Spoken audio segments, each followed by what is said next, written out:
of atmosphere do you expect in Lincoln, especially giving away Wisconsin welcome Nebraska to Big Ten football last year? Yeah, I mean, obviously when Nebraska was added, we knew we were getting a great team with a very long history of winning football games. I've had the pleasure of, or the opportunity, I don't know if it's been pleasure, of playing in Memorial Stadium, and first went over there when I was a young assistant at Iowa.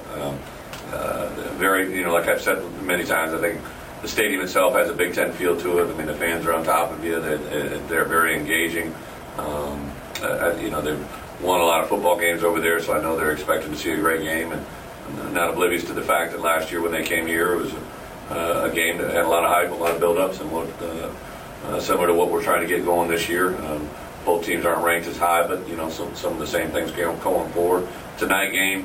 Two of the premier schools that are Adidas schools. So there's a lot of different things playing into it. You mentioned that Nebraska fans were very engaged in your meetings when you were down there.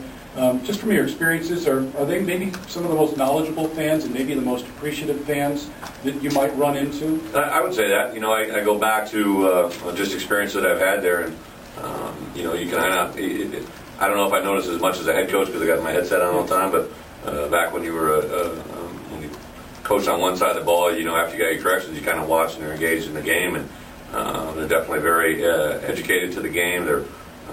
They appreciate good football. I think it's not just folklore. They do applaud you when you go off the field, if they win. I would say there's a definite difference when it doesn't go their way. But I think there's a lot of. I thought when Nebraska was being added, just with Coach Alvarez's background and his history, and me being able to see kind of both sides of it, I thought they'd be a nice addition to the league because they really truly enjoy the game the way it's supposed to be played. Their kids play that way, coaches coach that way, and it's a fun, hopefully, little rivalry we get going.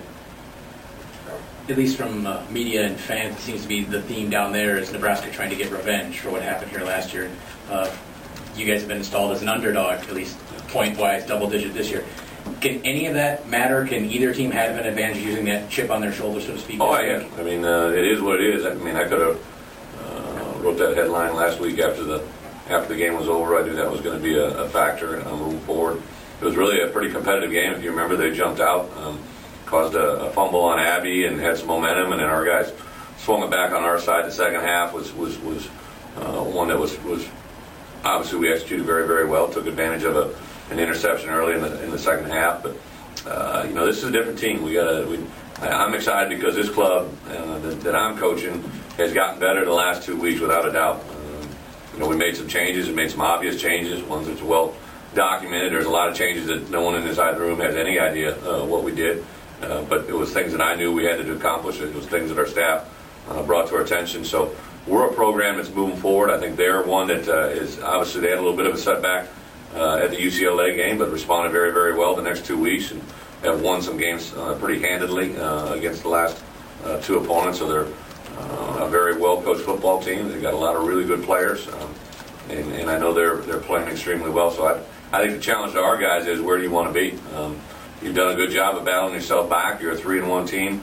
You're entering conference play where everybody's 0-0, and it's your opportunity to see exactly where we want to go and how far we've come in the last 2 weeks.